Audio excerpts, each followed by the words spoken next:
Saudações a todos vocês que acompanham o canal do Conde aqui pelo YouTube, começando mais uma entrevista aqui na nossa tarde de entrevistas.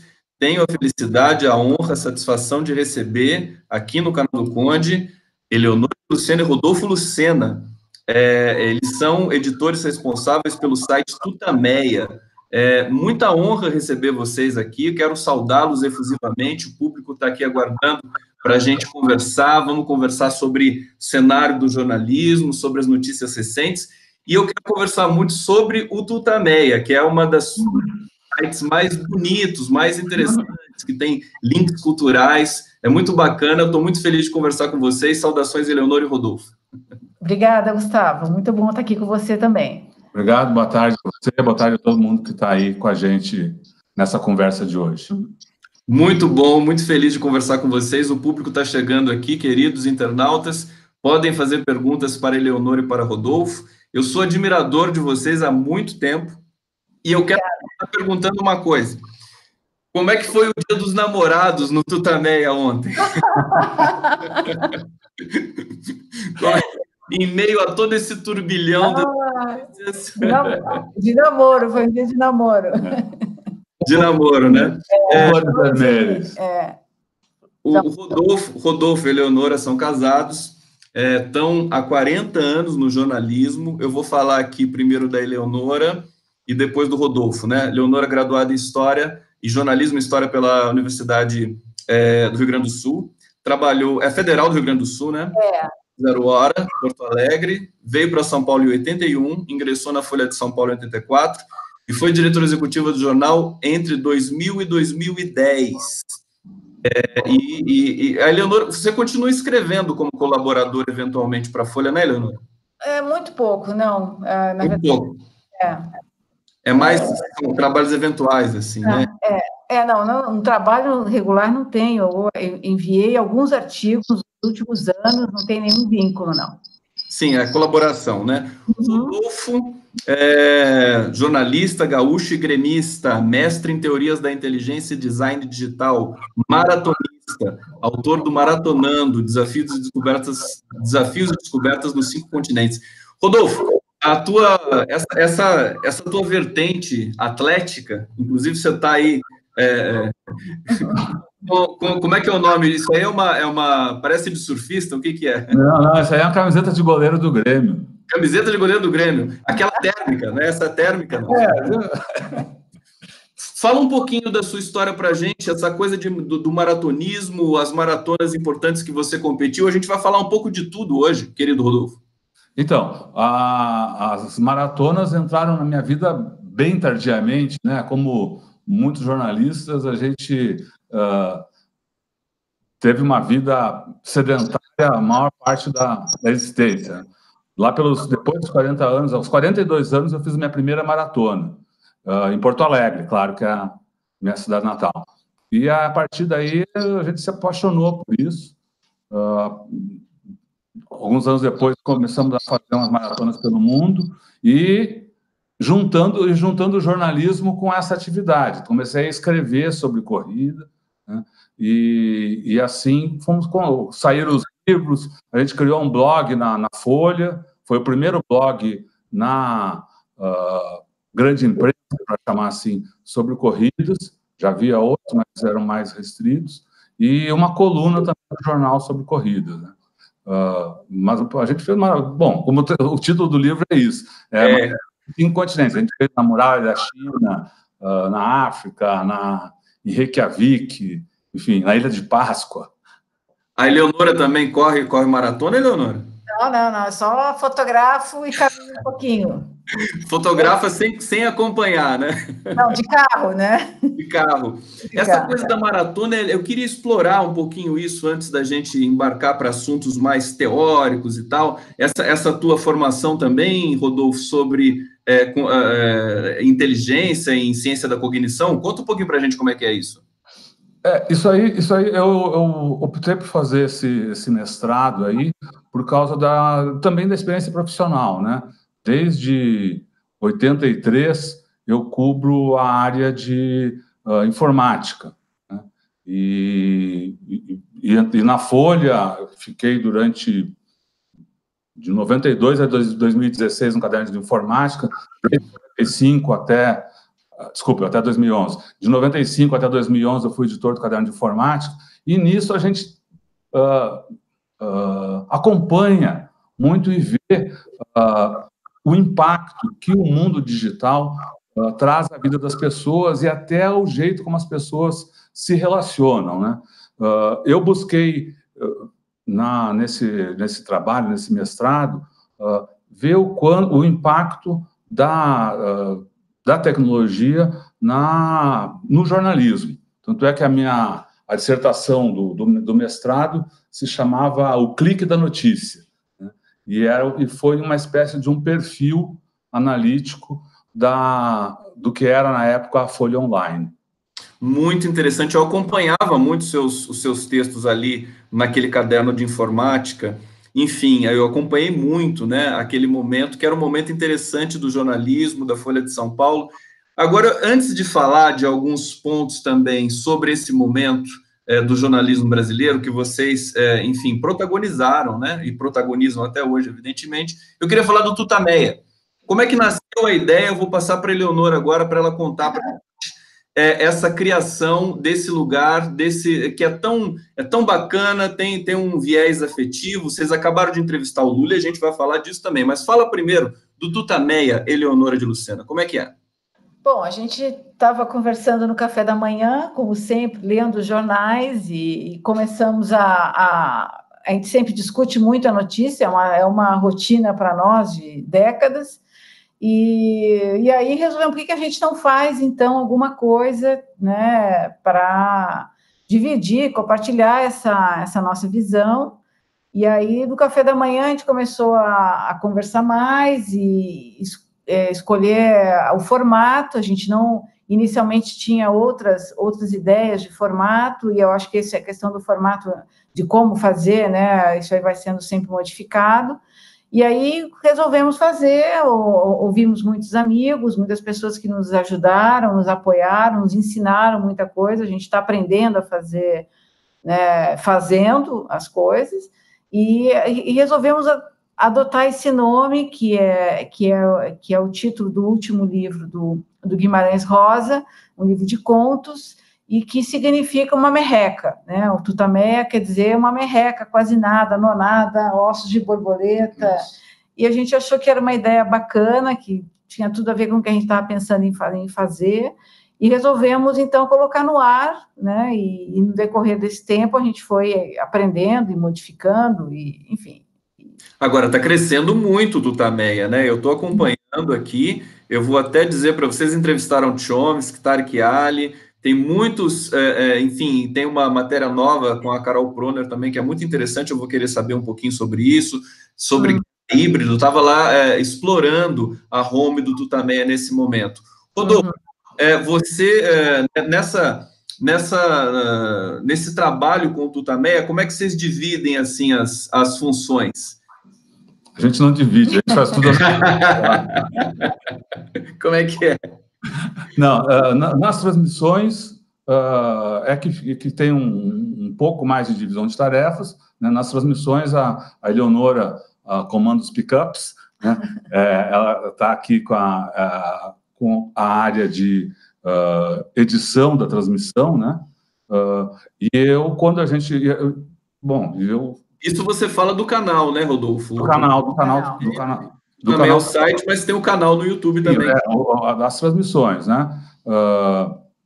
E aí, ainda nessa questão técnica, quando a gente faz transmissões não locais, quer dizer, que usa a rede para conversar com o entrevistado, daí, então, isso é feito no meu computador, a gente integra os dois para a transmissão. No dia a dia, como eu falei, é tudo ao mesmo tempo agora. A gente conversa, um faz o texto, outro faz o texto, discute pauta. É gostoso trabalhar assim, não é? Deve ser, e para vocês que são também, enfim, que vivem juntos, são um casal, deve ser maravilhoso poder trabalhar assim. Eleonora, você quer falar? Só voltar um pouco no nome, que a Eleonora já entrou na questão do site. Escolher o nome, a gente fez uma brainstorm de vários dias aqui em casa, né? Uma brainstorm doméstica também, em que participaram as nossas duas filhas, a Laura e a Cláudia, a Eleonora e eu. Então, a gente fazia a lista, paramos um pouco no Abaporu, né? Que foi um... Abaporu era legal também. A gente estava assim, caminhando para pegar um nome brasileiro, porque eu acho que essa é se a gente for dizer se é que é uma linha editorial do Tutameia, é a linha da defesa intransigente da brasilidade, né? Então a gente estava nesse caminho aí e acabou tudo convergindo por causa do Guimarães, por causa da terra, e do nome, da sonoridade para o Tutameia, né? Lindo isso, né? Isso é muito lindo. O nome é maravilhoso, Tutameia. O que o Lula achou do Tutameia, Eleonora? Como é que foi o papo? Ele deve curtir muito também, né? Não deu tempo de perguntar. Ele chegou na entrevista dizendo que tinha visto a entrevista que a gente fez com o Guilherme Boulos, que tinha sido na semana anterior. Agora, ele não tem conexão com a internet, ele acompanha, né, pelo material que levam para ele, e, enfim, ele tinha visto essa entrevista. Mas ele está ligado no Tutameia também, e ele leu o Guimarães lá também, né? Pois é. E eu acho que foi muito bom, acho que a entrevista foi muito boa para esclarecer. Não, vamos falar, porque o público está bastante curioso para saber de alguns detalhes da entrevista, evidentemente. Eu também quero saber. A gente assistiu, quer dizer, foi uma entrevista histórica, foi muito bacana. A gente sempre vincula muito forte. Hoje vai no ar a entrevista que ele deu para o Trajano e para o Juca Kfouri. Também vai ser importantíssima, porque é depois de todo esse avalanche, né? Exato.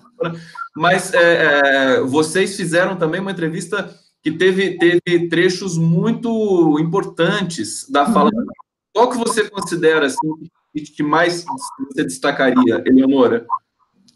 Eu acho que foi colocar no centro da resistência a questão da soberania nacional, que eu acho que foi uma entrevista em que ele explorou muito esse ponto, né, que é um ponto central para a resistência. Então, eu acho que esse foi ele atacou muito, né, a questão da interferência, ele falou muito da interferência norte-americana, né, no golpe, em tudo que a gente está vivendo aqui. Eu acho que esse foi um aspecto, né, que ele destacou, que essa entrevista trouxe, assim, de destaque, foi colocar no centro a questão da soberania nacional. Rodolfo, como é que você sentiu o Lula, enfim, o clima dele, o pique, o humor, o estar junto, e foi a primeira vez que vocês já entrevistaram o Lula antes, né? A Eleonora havia entrevistado o Lula em 2002, foi a primeira das sabatinas que a Folha realizou com os candidatos à presidência na época, né? E a Eleonora comandou essa entrevista, como ela já era editora executiva da Folha, então, em 2002 isso, mas depois, não, a gente fez a cobertura da caravana do Lula pelo Sul, mas ela teve tantos perrengues, né, tantos incidentes que... Essa última caravana? Essa última caravana, dos tiros. Nós estávamos no ônibus que levou os tiros. Né? Que levou o tiro, vocês estavam lá. É o ônibus dos jornalistas. E houve, ao longo da caravana, promessas de que o Lula iria ao ônibus dos jornalistas, mas as questões de segurança falaram mais alto e acabou a gente não tendo condição de ter essa conversa ali naquela época. Deixa eu só voltar ainda para a questão da entrevista. A Eleonora destacou aí a questão de como o Lula defendeu a importância da luta e da defesa da soberania nacional. Ao mesmo tempo que defendia a necessidade dessa luta, ele apontava, ele denunciava a subserviência do governo atual, do governo Bolsonaro, aos interesses norte-americanos, em todas as áreas, né? Destacou o que ele considera que existe uma ligação de vassalagem, né, do juiz Moro ao Departamento de Justiça dos Estados Unidos. ele usou a palavra amor é serviçal dos interesses norte-americanos, essa foi a frase dele, e em relação ao governo, ele destacou, ele afirmou que, quer dizer, não se pode governar o Brasil não pode ser governado batendo continência para os Estados Unidos.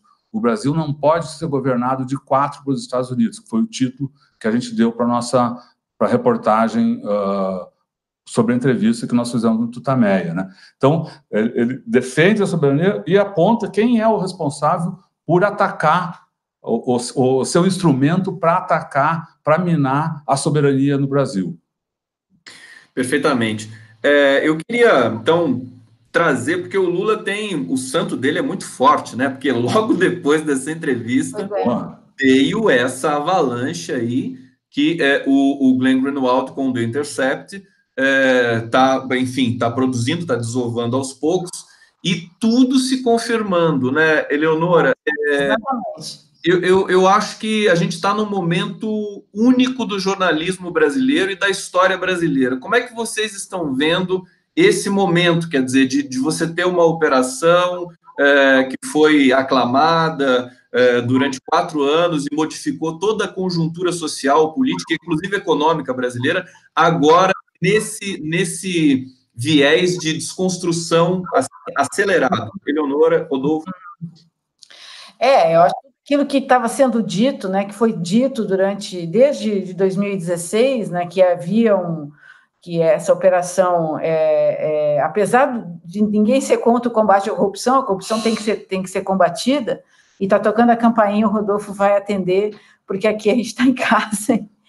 Mas eu digo, então, que tudo que se dizia, né, de que era uma operação, o Brasil estava sendo golpeado, né, estava sofrendo um ataque também com interesses estrangeiros, externos, tudo isso está sendo demonstrado nessas conversas, né?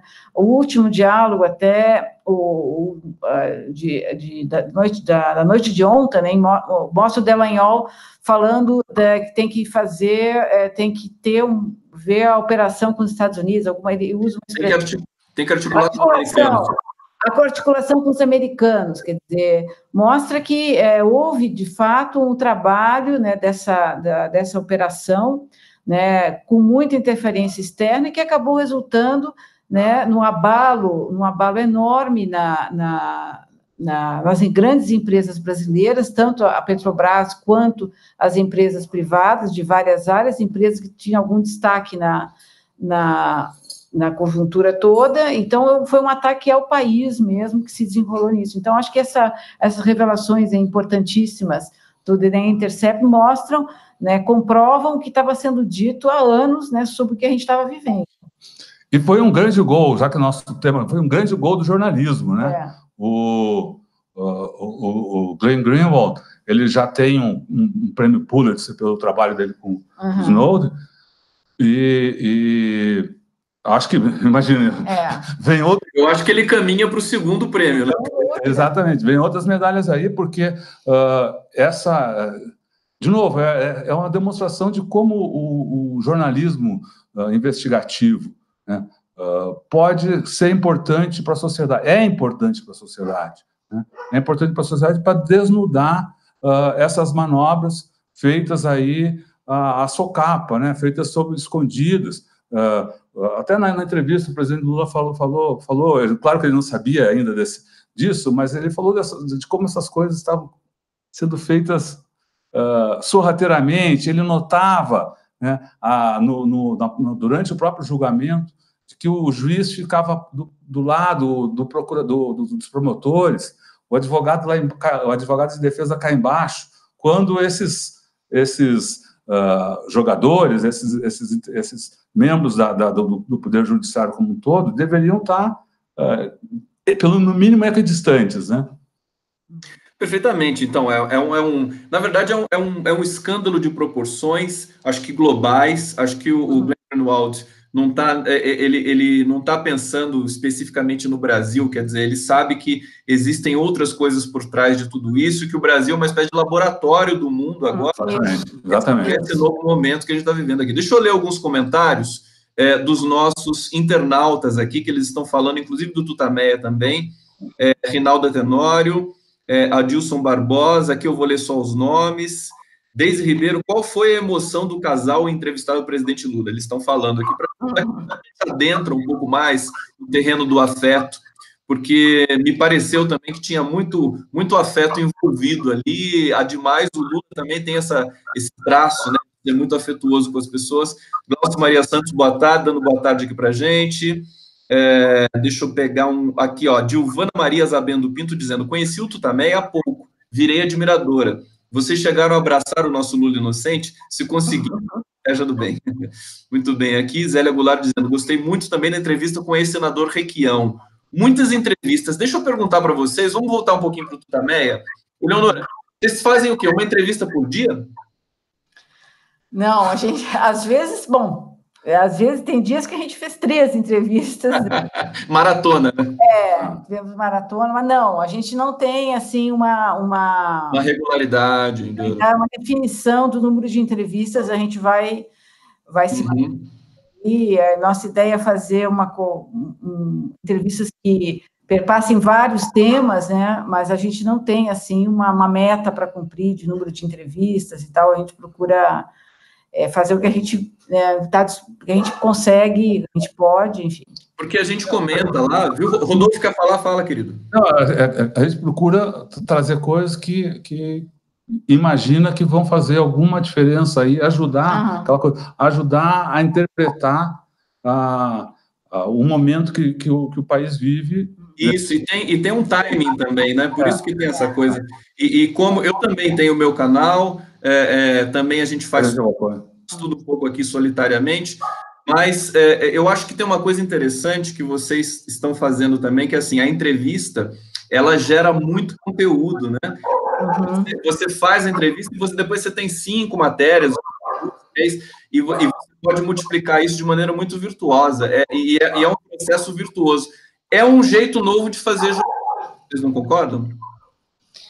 Eu acho que sim, eu acho que a gente está tentando, está experimentando, né? A gente tem até pela nossa tradição, né, da escrita, de escrever, a gente sempre faz um texto sobre a entrevista que a gente está expondo no vídeo. Alguns materiais que estão no Tutameia, no site, são entrevistas só por escrito, né? Tem alguns textos, tem alguns artigos, e algumas entrevistas a gente não conseguiu fazer com vídeo, então a gente tem por escrito, então a gente vai tentando fazer uma seleção do que a gente acha importante, né, colocando, seja no canal de vídeo, seja no site, a gente está tentando compor uma visão aí do que está acontecendo. É um cardápio, né? O canal de vocês tem um cardápio muito bonito ali, com todas as entrevistas disponibilizadas. Eu recomendo todo mundo que está assistindo aqui. Nós somos parceiros, né? Eu também tenho um canal, nós somos vizinhos no YouTube. Exato. E eu acho que é muito bacana, é recíproco, assim, a gente ter as nossas conexões, né? Isso potencializa todos os canais. Claro. Vou falar de uma entrevista que vocês fizeram com um especialista, um analista americano, o André Coríbico, né? Sim. E ele falou sobre guerra híbrida com você. Isso. Eu acho que tem esse link agora com o que está acontecendo no Brasil. Exatamente. Algumas pessoas estão dizendo que essa questão do vazamento, das mensagens entre Moro e Dallagnol, não é uma questão ligada, não é uma questão doméstica. Isso extrapola para o exterior. China, Rússia e Estados Unidos, basicamente, que estão em conflito comercial e que existe muita espionagem e contra-espionagem sobre isso. Sobre essa entrevista do analista americano, conectada com isso, Rodolfo, você acha que... O que você diria, por exemplo, dessa situação de você ter aí os vazamentos, da Lava Jato, que é uma operação que mudou a cara da América Latina, não foi só do Brasil.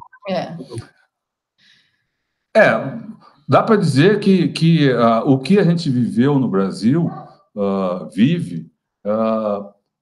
se enquadra muito no desenho que esse analista norte-americano, que vive na Rússia hoje, né, no desenho que ele fez disso que chamou de guerras híbridas, quer dizer, o uso de instrumentos outros que não o militar para demonizar o adversário, reduzir suas forças, né? Isso foi feito no Brasil claramente com o uso aí de notícias falsas, os disparos aí pelas redes sociais desse monte de informação e contra-informação, e o uso do que no direito ficou sendo conhecido como lawfare, quer dizer, a guerra jurídica, né? O uso de vale qualquer coisa, né? E talvez por isso também que esse material descoberto ou oferecido à sociedade pelo Intercept, pelo Greenwald, esteja tendo tanta repercussão no mundo. Hoje mesmo eu botei na página aí nas redes sociais do Também uma lista de jornais do mundo inteiro, de links para jornais do mundo inteiro que estavam repercutindo, como a gente usa no jornalismo, né? Enfim, estavam escrevendo a respeito da reportagem, das consequências que ela pode ter e do crime que foi cometido aqui no Brasil, contra o Brasil e contra os brasileiros. Essa é uma definição que a jurista Carol Proner deu aí na entrevista para a gente, né? Quer dizer, o que aconteceu configura um crime e quem mais foi lesado aí não foram os julgados na Lava Jato, os condenados. Quem mais foi lesado foi o povo brasileiro pelo enfraquecimento, de um lado, pelo enfraquecimento da justiça, e porque a vontade do povo brasileiro não foi respeitada por causa dessas manipulações. Essa interpretação que ela deu aí. Eleonora, quer acrescentar alguma coisa? Eu ia dizer... Por favor. Não, fala aí. Não, eu ia dizer que o Brasil sempre teve alguma coisa da informação, né? Alguma dimensão do jornalismo produzido que deixou a opinião pública um pouco no escuro. Eu queria que vocês falassem um pouco sobre isso, porque, para mim, a Lava Jato ela significa o clímax desse momento de acobertar, porque, inclusive, o Glenn Greenwald está dizendo hoje que a Globo foi o único veículo que não quis as informações. E aí a gente está num dilema. Eu acho que é um divisor de águas da nossa produção jornalística. Acho que esse Wikileaks, né, é uma espécie de Wikileaks pode mudar o jornalismo brasileiro para todo sempre. Queria que a Eleonora falasse sobre isso um pouquinho. As revelações são muito fortes e eu acho que vamos ver o que vai sair mais ainda. Acho que vai sair muita coisa. E eu acho que mostra que grande parte da imprensa chamada tradicional, a imprensa corporativa, não sei bem o melhor nome para dar, ela teve ausente, né, em mostrar ao menos o contraditório. Quer dizer, não estou nem falando de outras linhas, mas pelo menos mostrar que havia uma outra visão sobre as coisas que estavam acontecendo, havia uma outra possibilidade, né, que a Lava Jato não era tudo aquilo, ou que havia erros. Nada disso foi mostrado, né, nos últimos anos. Era um lado só, né, era o pensamento único, e isso eu acho que veio muito ruim para o jornal, para a imprensa, né, que ficou, digamos, tomando um lado, fazendo uma campanha política clara, né, que tinha um alvo muito claro, né, foi dito pela presidente da NJ, né, que já em 2010, que na ausência de oposição, a imprensa deveria ser o partido de oposição no Brasil, e a imprensa tomou esse partido. Eu acho que isso é muito ruim para as instituições, e a população brasileira que tem como fonte de informação esses meios, né, ficou sem informação, né, de qualidade, ficou sem condição de avaliar a situação, e do outro lado também a mídia alternativa, né, não soube, ou quem estava no poder, ou as forças progressistas, de uma maneira geral, não souberam considerar, não souberam avaliar a força e a importância da mídia, e também não construíram, não fizeram né, uma mídia que pudesse contrabalançar, pudesse trazer outros elementos, pudesse botar o contraditório, né, botar a dúvida, e isso tudo não foi feito. Então, a população realmente ficou às cegas. Eleonora, você acha que o segmento, enfim, o governo, o PT, o segmento progressista, subestimou o poder totalmente? Mas tentou-se, né, pelo menos, num dado momento, porque a SECOM, na época, né, Secretaria de Comunicação dos governos Lula e Dilma, tentaram distribuir um pouco melhor o orçamento, a receita, e não concentrar demais nas grandes empresas, mas isso não foi suficiente, e passar para os veículos alternativos e tal, né? Mas isso também foi interrompido, mas, de uma certa maneira, eu acho que todos nós que estamos hoje na internet desfrutamos de um pequeno, foi muito pequeno, né, na verdade, o incentivo que eles deram para democratizar a mídia. Eu acho que é uma coisa muito maior do que distribuição de verba ou incentivo, né? Eu acho que tem uma questão de visão de mundo, né? Uma questão de mostrar a realidade, de ser mais propositivo, né? De não ficar refém de uma visão conservadora. Eu acho que faltou uma visão estratégica, né? Política, estratégia política, não de mídia, uma estratégia política que acabou redundando na subestimação da comunicação e da mídia. Mas é uma coisa muito maior que faltou aí, faltou política. Faltou uma questão conceitual, né? Exatamente. O que você teria a dizer sobre essa situação assim que passou batido? Porque a Argentina, a Cristina Kirchner fez a regulamentação da mídia lá, mas ela também não teve muito sucesso na sequência, né?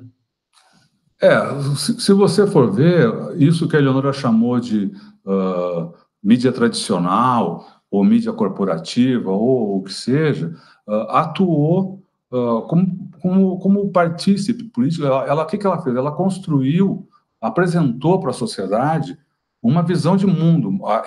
Esse conjunto de notícias que eles foram dando apontava para um caminho, que nós precisamos ter um país com menos Estado, precisamos ter um país em que, enfim, tem todo aí o ideário neoliberal, né? Desses caras. Isso foi passado. E o lado, digamos, progressista, democrático, olha, eu vou dizer uma coisa, em todas as instâncias, seja as instâncias do governo, seja as instituições não governamentais, seja o mundo sindical, parece que vê a mídia, vê a imprensa como boletim de divulgação, né? É uma visão mais de publicidade, de divulgação mesmo, né? Ou de instrumento eleitoral, do que entender mais profundamente o papel disso. Isso aí a gente tem procurado discutir no Tutameia, várias palestras que a Eleonora tem dado, e textos que a gente veio produzindo, porque tem que abrir os olhos. A mídia, ela é muito mais do que publicidade, do que instrumento de divulgação, do que boletim. Ela é o que forja a visão de mundo da sociedade. Ela é ali que se dá. É o mais importante dos vetores, né? Porque se você juntar aí jornal, rádio, televisão, cinema, literatura, né, você vê que eles fazem isso, é uma ação 360, né? O mundo corporativo, né? Não, hoje mesmo eu escrevi um artigo dizendo, quer dizer, a Globo, por exemplo, que eu acho que a Globo agora também volta ao centro da discussão, né? E eu quero saber isso de vocês também, porque o Glenn Greenwald, do The Intercept, publicou um texto nessa madrugada, respondendo a Globo, e acho que ele se sentiu intimidado pela Globo, e a Globo tem um pouco esse histórico de intimidar as pessoas e os veículos menores aqui no Brasil, porque ela acha que ela é dona de tudo, justamente porque do que o Rodolfo estava falando: indústria fonográfica, cinema, dramaturgia, futebol, toda a cultura, toda a música brasileira concentrada numa só emissora de televisão, uma coisa inédita, sem precedente no mundo todo. Eu conversei recentemente com o Paulo Nogueira Batista, que vocês também entrevistaram, né, há um tempo atrás. E ele disse que só conheceu no mundo uma imprensa tão concentradora como a brasileira, e ele disse, a chinesa. E aí ele ponderou, só que tem uma diferença, a imprensa chinesa defende a China. A conversa acabou aí, né? Porque eu falei, puxa, você vê que tristeza que a gente está passando. Eleonora de Lucena, deixa eu ler alguns comentários, porque o pessoal está super afetuoso, que eles gostam muito de vocês. Vi no YouTube dizendo aqui, Rodolfo e Eleonora, e colocando o punho em ritmo. Olha só, Luciana Blues dizendo, a Globo é mãe do horror. Adão dos Santos, boa tarde, Conde, a todos Lula livre. Deixa eu ver aqui, Rose Alves dizendo, excelente Eleonora, muito acima. Deixa eu ver se tem mais comentários aqui. Rose Alves dizendo, Eleonora, você é uma jornalista completa, fala sem amarras. Mostrei tudo para minha filha Bia, que quer ser jornalista. Ela ficou sua fã como eu. Olha que legal. Legal. Eu acho que compõe um pouco esse novo jornalismo que a gente está vivendo, que está deixando um paradigma para trás e entrando no novo. Mas eu não sou a pessoa adequada para falar sobre isso. Acho que a Eleonora tem muito mais experiência para falar sobre os caminhos do jornalismo. E aí, falando um pouco da Globo e desse vazamento, Eleonora, como é que você vê esse embate que já está sendo travado porque a Globo ficou muito associada à Lava Jato, e agora a Lava Jato está sendo desconstruída por esse grande jornalista, que é o Glenn Greenwald e a equipe dele do Intercept, que tem uma experiência muito grande e que não tem medo. Como é que você vê esse momento? Eu acho que é um momento ruim para a Globo, né? Porque eu acho que nesses últimos anos, né, com toda a campanha que foi feita e todo o noticiário enviesado, e é uma coisa que já vem de muito tempo, né? Eu acho que a empresa vai perdendo credibilidade, né? O mercado, como você sabe, está totalmente diferente. Eu acho que a televisão também está, apesar de a gente ter visto um monopólio, né, na televisão brasileira, eu acho que o poder vai sendo afetado, porque a credibilidade vai sendo corroída. E na medida que as pessoas conseguem ter outras fontes de informação, vão vendo que o que está passando na telinha é uma realidade, né, que não é uma realidade, né, é uma construção que serve a interesses, né. Infelizmente, essa posição subalterna aos interesses externos se revela muito, né, na televisão brasileira, né. E a falta de contraditório, a falta de debate, então eu acho que é um momento muito ruim para a Globo, mas eu acho que o jornalismo mostra aí que tem vigor, que tem condição de provocar esse debate, trazer a verdade, as coisas que estão escondidas. Eu acho que para o jornalismo é um momento muito bom. É sempre bom lembrar, Rodolfo, você quer acrescentar antes? A Globo, 50 anos depois do golpe de 64, a Globo pediu desculpas por sua atuação naquele período lá de terror, né, para a democracia brasileira, para os brasileiros, para os interesses do país. Apesar disso, quer dizer, ao longo dos anos, bem depois do golpe, ela, em vários momentos importantes, teve uma atuação partidária manipulativa, como foi denunciado, os casos mais notórios aí, a participação da Globo nas eleições no Rio de Janeiro, o caso Proconsult, tão bem denunciado pelo governador Brizola, né? E a participação dela nas diretas, quer dizer, isso são na cobertura da campanha, escondendo o que estava acontecendo no país. Então, há um histórico aí, quer dizer, o que eles vão fazer agora? Pedir desculpa de novo daqui a 50 anos? Eu acho que é um momento até para a Globo e até para os mais ferrenhos defensores do que está aí, eles têm que ver do ponto de vista profissional. Como é que a história vai vê-los daqui a 10 anos, daqui a 20 anos, daqui a 30 anos? E até pessoalmente, como é que eles vão falar com os netos deles? né? Como é que vai olhar na cara de dizer, ó, eu defendi isso aí, eu menti sobre tal coisa? Eu acho que a gente está caminhando para um dilema dessa monta, realmente, até o Bolsonaro, com esse escândalo do Moro, o Bolsonaro ficou até secundarizado, né? Vocês perceberam isso?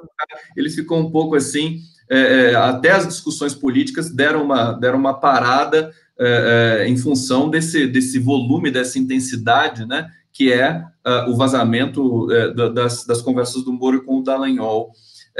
Eu diria que a imprensa, Rodolfo e Leonora, a gente está num momento estranho, porque a Globo, a palavra mordaça voltou à cena há pouco tempo atrás, de não deixar jornalista no Twitter se expressar, de sair um comunicado interno para que os jornalistas não tomem partido aqui e ali, quer dizer, invadindo até a privacidade, a vida privada, a liberdade de expressão dos seus funcionários. Isso me parece uma coisa bastante grave, e me parece que a Globo, não sei se vocês concordam, tomou o caminho errado dessa vez. Na redemocratização, ela foi rapidinho para redemocratizar o Brasil e se reposicionar com o novo núcleo de poder que estava ascendendo ali em 84, idos de 84, e assumiu o protagonismo de tudo isso. Não sei se vocês concordam com essa leitura. Mas agora, me parece que ela optou pelo caminho errado, porque a situação está muito desorganizada com o Bolsonaro, a situação política depois de um golpe está muito desorganizada. E confrontar o material que o The Intercept está divulgando, como ela está fazendo, me parece que é um caminho realmente suicida que a Globo está entrando. Queria que vocês comentassem um pouco essa leitura para a gente passar aí para os momentos finais da nossa entrevista. Leonora, pode começar, querida. Eu acho que é um caminho ruim, né? É uma coisa que não se sustenta, né? Porque não adianta esconder, as coisas acabam vindo à tona, né? Demora um pouco mais para ter mais exposição, mas acabam vindo à tona. Eu queria chamar a atenção não só para essa questão do Intercept, mas todo o noticiário, né, todo o enviesamento, a gente lê os jornais aqui todos os dias, em papel ainda, depois na internet, é estarrecedor, né, porque não tem, por exemplo, amanhã é um dia de greve geral, né, não tem noticiário sobre a preparação da greve, não se sabe nada, quem está acompanhando essa mídia não sabe nada do que está acontecendo, então, eu acho que é muito ruim, quer dizer, nós estamos vivendo um governo neofascista, e que está sendo tratado com todas as mesuras e foi tratado com todas as pompas e circunstâncias da campanha eleitoral até agora, quer dizer, não há confronto, há cafezinho da manhã e parece que a vida continua igual, não está igual, nós estamos sob um regime neofascista, né? Esse governo todo dia quer rasgar a Constituição em cada medida que toma, né? E é preciso uma posição muito mais forte, né, da mídia para enfrentar esse tipo de hecatombe que caiu sobre nós. As consequências das medidas que o governo toma não são apenas políticas, como se no mundo da política, no mundo da agronomia. Está matando gente. O fato de ter diminuído os mais médicos, na verdade, destruiu os mais médicos, né? Tirado os médicos dos índios, os índios estão morrendo. A gente teve em 2015, no Xingu, numa aldeia de índios lá no Xingu, viu a importância da presença de um médico cubano. A gente entrevistou o cara lá, a importância dele até para trazer a medicina dos índios mais para próximo da medicina tradicional e também aprender com eles, enfim, as pessoas estão morrendo. A mortalidade infantil voltou a aumentar depois de 20 anos. Né? Enfim, são coisas elementares. E o que eu acho que assim, o que impressiona é que a imprensa comercial tradicional parece que ela até dá essas notícias, né, Rodolfo? Mas não repercute, né? Não tem uma ficção ali, né? Como tinha antigamente nos governos Lula e Dilma, porque daí eles faziam um barulho tremendo para qualquer problema. Sim, dá uma nota pequena no pé de uma página à parte, né? É o lugar mais escondido. Só para voltar aí a esse governo, a Leonora falou que é uma hecatombe, é um governo de morte, né? E os projetos de lei que apresentam, eles são projetos que levam enfim, a morte dos brasileiros, como é o caso aí desse projeto na lei de trânsito. Foi um dos pontos que a gente, logo no início da entrevista, mesmo sem ter sido feita nenhuma pergunta, o Lula logo comentou, né, sobre esse problema. Os caras estão querendo tirar a cadeirinha de nenê do carro, né, tirar as lombadas, aumentar, flexibilizar a legislação de trânsito. E ele resumiu, eu estou usando muito a palavra morte, mas foi a palavra que também ele usou. Esse é o projeto de lei da morte, falou o presidente Lula. É isso, esse é um retrato desse governo aí com a tombe em relação aos interesses, às riquezas e à soberania nacional, e a necropolítica política em relação aí ao povo brasileiro.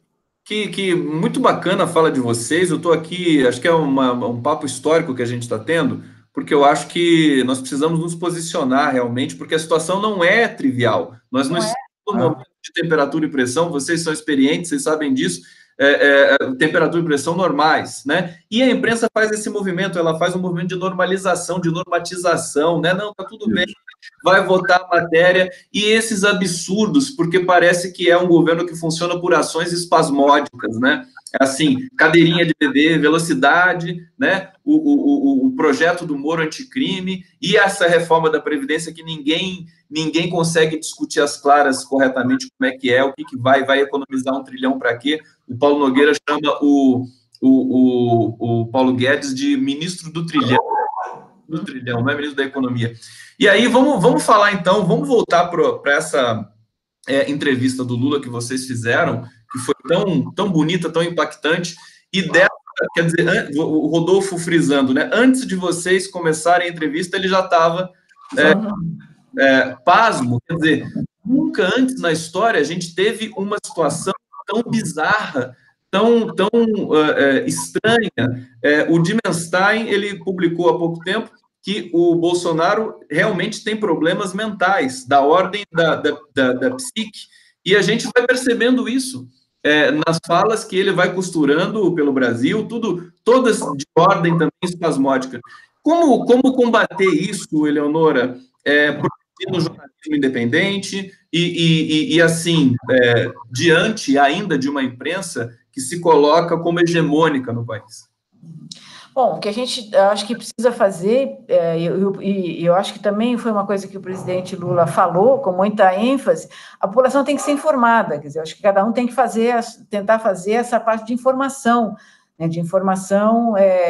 às vezes elementar, e eu acho que toda essa bizarrice, essa coisa do Bolsonaro, na verdade, ele tem um plano, tem um projeto muito claro, né, porque a gente discute muito todo esse vai e vem, essas coisas canalhas que ele fala, que ele faz, mas ele está entregando o pré-sal, a Embraer já foi embora, quer dizer, o país está sendo destruído, desconstituído nas coisas mais elementares, até moeda, né, o presidente do Banco Central está acenando com um projeto aí de contas em dólar, que no limite pode acabar numa dolarização da economia, que seria um desastre, uma catástrofe para o país, maior ainda, a moeda que é quase a identidade do país, em qualquer país a moeda é fundamental, assim como o território, a língua, até isso eles querem destruir, né? E o desprezo pelos mais pobres, o massacre, né?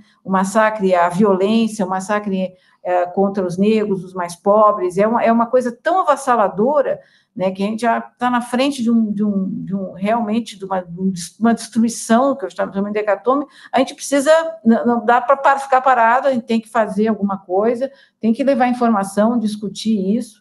Eu acho que é interessante, sem querer te interromper, assim, mas isso levou muita gente para o campo da ação política, né? Acho que é o nosso caso, né, sobretudo, né? O caso jornalistas e tal, mas nós temos de ter uma posição. Desculpa, Eleonora, complementar e depois passar para o Rodolfo. Não, é isso, acho que a gente tem que continuar nadando. Continue a nadar. Quem diz... Continue a nadar. É isso. E acho que cada um de nós está procurando fazer aí o que pode dentro do seu ramo de atividade aí, mas eu acho que aos partidos políticos e às direções dos movimentos populares cabe uma grande responsabilidade aí de efetivamente compreender profundamente o quão, para repetir, quão profunda é a crise que a gente vive, quão profundo é o tamanho do golpe, e que, frente a isso, precisa atuar, trabalhar junto, formar, deixar de lado diferenças menores para combater o bom combate, aí que já está sendo apontado. Lideranças de vários partidos, até de partidos adversários, têm apontado essa questão da defesa da soberania, a defesa dos interesses do país, como o aspecto principal que pode levar à união dessas forças. Então, isso é o caminho, né? É o caminho para enfrentar esse governo, que é um governo lesa-pátria, é um governo antipatriótico, é um governo antinacional, é um governo antipovo, né? Antigente. O Haddad fala anti-ser humano, né? Ele é um ser humano. Uma coisa impressionante. E eu acho que a bandeira do Lula, essa coisa da soberania, o Lula é um mestre, né? Ele é uma pessoa muito... Ele tem uma proficiência do sentido do discurso que é realmente muito impressionante, porque ela abarca todas as outras bandeiras que é meio ambiente, que é a questão da mulher, dos negros, né? Tudo comunidade LGBT, a soberania tá sobre tudo isso. É interessante o Lula ter falado. Eu vou ler mais alguns comentários e vamos para o último bloco aqui do nosso papo maravilhoso. Eu estou muito feliz de conversar com vocês. Luísa Francisco dizendo assim: concordo, esquecem de praticar um bom jornalismo, uma boa comunicação, não ensinam e sim deseducam. Está falando aqui da imprensa tradicional. Certamente. Fabiano Merli dizendo: eu sou fã do casal, eu também sou.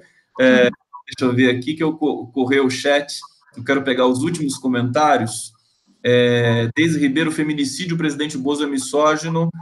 Margarida Chaves dizendo que o papo aqui está super importante. Eu peço desculpas se eu não consigo ler a pergunta de todos, porque eu não tenho condição física de ler todas as perguntas, são muitas perguntas, mas eu vou enviar o link para vocês e vocês ter acesso a todas essas perguntas aqui. Bom, a gente está na véspera da greve geral, como bem colocou a Eleonora, a imprensa tradicional não está falando absolutamente nada disso, é uma coisa que é importante para o país todo, não é só uma coisa partidária. Aliás, não é nem de longe, porque você tem aí a atuação de sindicatos, eles partidarizaram até a educação, o que a gente tem dificuldade para entender. Mas eu vou fazer uma última pergunta, que eu sempre quis fazer para a Eleonora e para o Rodolfo, que é um pouco da experiência, né, de um jornalismo que a gente sonhava ser uma coisa bacana. Eu conversei recentemente com a Marilene Finuto. Eu, durante 12 anos na Folha e tal, ela era próxima do Otávio Frias, ela publicou um livro, inclusive, para dizer da surpresa dela com a morte do Otávio Frias, e ela fala de alguns momentos da história, que ela não é jornalista, mas ela fala dos momentos que eu também senti, que é assim, o Projeto Folha, né? O Projeto Folha era uma coisa bacana, estava associado, pelo menos para quem via em tese, né? Estava associado, digamos assim, a você ter democracia no país, a você ter soberania. E por que isso não prosperou? O que deu errado? Por que a nossa imprensa não conseguiu se desvencilhar, Eleonora e Rodolfo, de uma herança meio coronelista, meio escravocrata da nossa elite, que acho que contamina demais a produção que acaba decorrendo dali? Vocês trabalharam muito intensamente dentro de um circuito, e em um momento em que todos nós, né, ainda com a internet incipiente no Brasil, a Folha de São Paulo era uma referência para todos nós. E vocês estavam lá justamente no momento que tinha um governo, né, um pedaço do governo Fernando Henrique, estava a redemocratização brasileira, mas o período em que nós tivemos uma espécie de revolução silenciosa social no Brasil. Eu queria que vocês fizessem um resumo desse momento do jornalismo. Como é que foi? Por que mudou? Porque eu acho que foi uma opção política, né? Eu acho que foi uma opção política de política também com interesses econômicos, a meu ver, equivocados, né, que as empresas resolveram combater a esquerda de uma maneira organizada, de uma maneira muito forte, né, muito incisiva, e nisso fizeram com que os seus veículos dessem uma guinada à direita. Isso aconteceu em vários níveis, né, e que foi... É curioso que muita gente diz que todo mundo ganhou com o Lula, todo mundo ganhou com a esquerda, uma esquerda enfim, que não combatia o capitalismo. O Lula nunca combateu o capitalismo. Na verdade, as pessoas... Por que eles ficaram assim tão endóceos? Essa pergunta eu fiz para o Lula.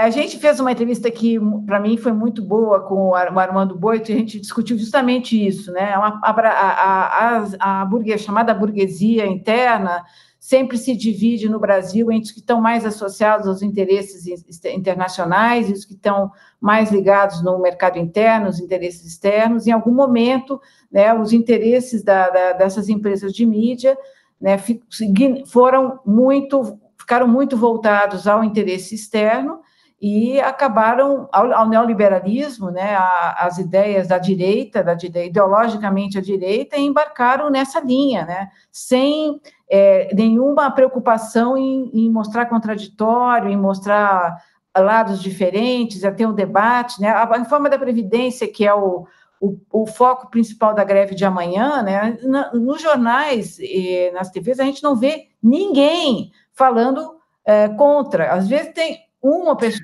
só para dizer que a exceção... A Globo News chama 5 especialistas, todos da mesma opinião. Todos da mesma coisa, né? Como se isso fosse... É uma privatização da Previdência que interessa aos bancos e aos bancos, ao mercado financeiro como um todo, e os jornais, eu digo, a mídia, né, acabou se aliando de uma forma muito forte a esses setores, o que é prejudicial para a sociedade, que precisa estar bem informada, que precisa ter os vários lados da coisa, e a gente não está vendo isso.